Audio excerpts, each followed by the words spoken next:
Now operating a upscale beauty salon in the Detroit suburb. She has 2,000 skydives. She is joined by Crystal Ciamillo with 467 jumps, 7.5 hours of free fall time. Amanda Scheffler, she is, ladies and gentlemen, in all honesty, a trained pipe fitter and a very artistic welder. She's got an associate degree in welding and fabrication. That's how she makes her living. At the University of Michigan, also as a welding instructor. Her hometown is Belleville, Michigan. That's outside of Ann Arbor. They are joined by Allison Harper.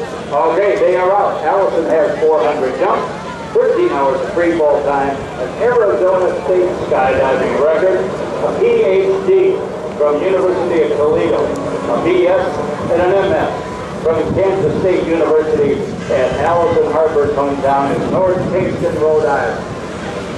Now here is one of the signature flags of the team, along with the team color rippling banners. If you were here earlier, when they had their little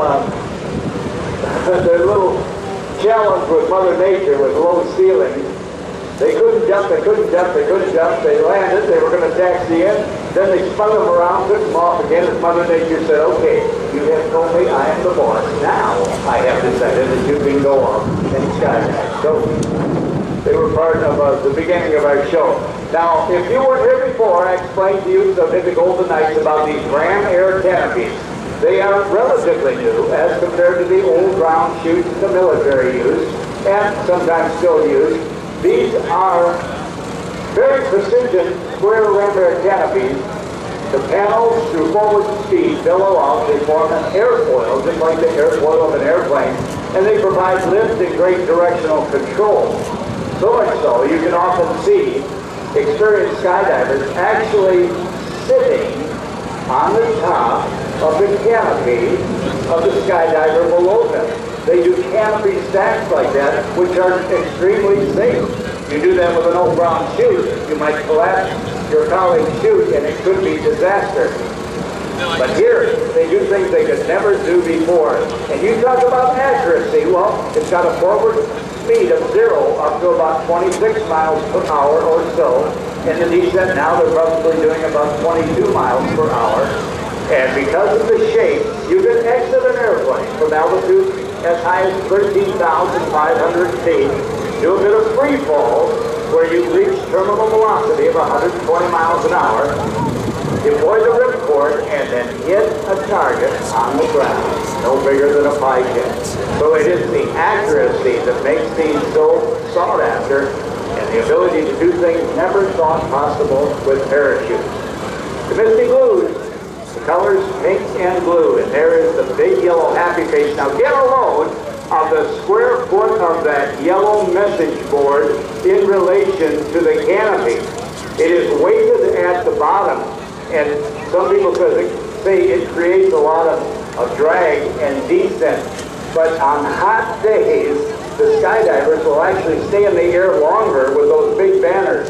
They actually get lift off of the banner, and sometimes it is hard to force them down. Without the weight on the bottom, they wouldn't be able to present that smiley face, and it is a female face.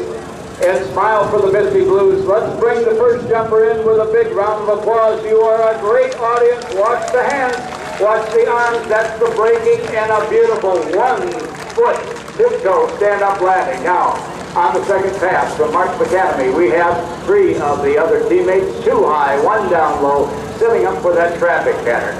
Look down at the grassy area. See that red banner? Well, not a decoration. You'll watch the team as they will, just like an airplane endeavors to do, set up a downwind, then a base, which is 90 degrees to the landing area, and then, just like an airplane, try to land as directly into the wind as possible.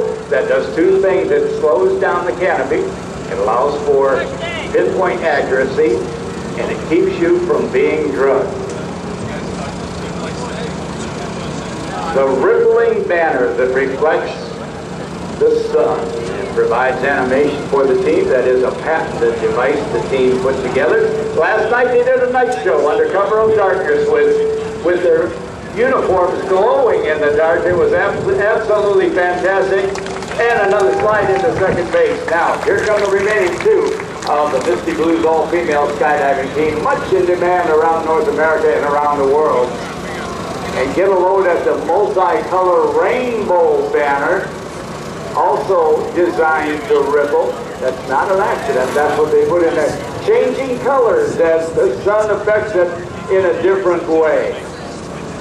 Now when skydivers get down close to the ground, you can often hear conversations. You can hear people talking on the ground. If somebody's playing a car radio at the jump center, you can hear music.